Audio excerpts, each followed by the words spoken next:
Welcome. We're going to talk about an example using the power reducing formula. So we're going to rewrite the expression in terms of the first power of cosine. That means on our final answer, we can only have a cosine to the first, or I could have this, or I could even have this. So the argument can be a multiple angle, but the power has to be a first power of cosine in my terms. Now, if we recall what our power reducing formulas look like, let's get rid of this. We have a power reducing formula for sine, cosine, and tangent. This is a cosine problem, so we need to apply the cosine. But I can only power reduce a cosine squared, not a cosine to the fourth. But I can represent this as a cosine squared of x times a cosine squared of x. Then I can use my power reducing formula, and this is going to be, you can write it as 1 plus or cosine, it doesn't make a difference, but we get 1 plus the cosine of 2x over 2 times 1 plus the double angle again of x over 2. And some people go, I'm done. I've got cosines to the first. No, you don't. It might look like it, like I have the cosine to the first here. I wrote that in yellow. But look at what happens when I multiply it out. When you do first, your outer is a cosine of the double angle. Your inside is the cosine of the double angle, so you have two of them. But when you do your last, friends, you do have a squared power of the double angle hiding in there. So that's the numerator. That's what we do when we multiply fractions across. And now here I want to kind of show you an algebra hack. You guys, it is not wrong. It is not bad to write this all over 4. But I want you to have a little bit of foresight. We're going to have to power reduce that term that I've highlighted in yellow. It's a double angle. It's going to be a rational function. You're going to have a complex fraction. I want to show you how maybe, I'm not saying you can avoid it, but maybe a way that we can deal with it in a much more efficient way. All right, so let me undo. What I'd like you to do is instead of writing it over 4, let's write it as 1/4 of that expression.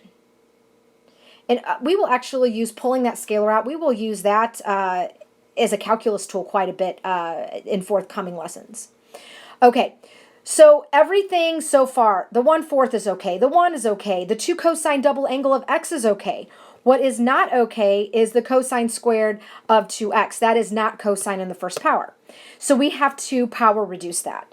So I have 1/4. I'm going to keep this a 1, a 2 cosine of the double angle. But you have to power reduce that. So when we power reduced before, notice how we power reduced an x, and in the formula it was a 2x. So if I'm going to power reduce cosine squared of 2x, the 2x is what we're power reducing. When I go to the power reducing formula, I have to double that, and it becomes a 4x.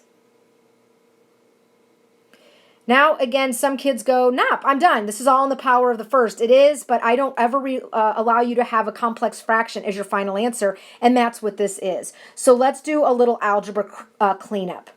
All right, notice how this is over 2, and if you want to, we can think of this as a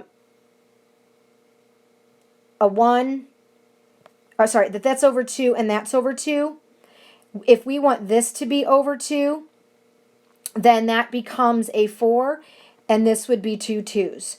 Why am I doing that? Because now I can factor out a 1/2.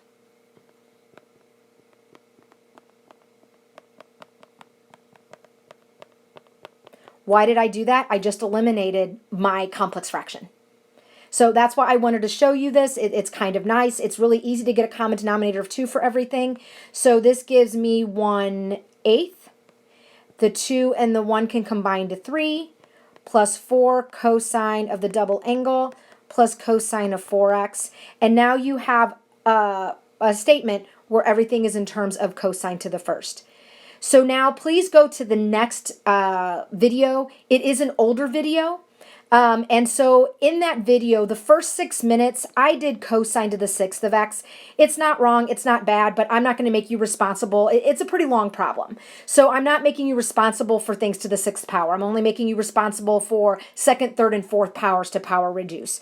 So if you'd like to watch it, you're more than welcome to watch it. It is an interesting problem, but you can go ahead and fast forward to the 622 mark in the next video to continue with examples using your half angle formulas. Enjoy.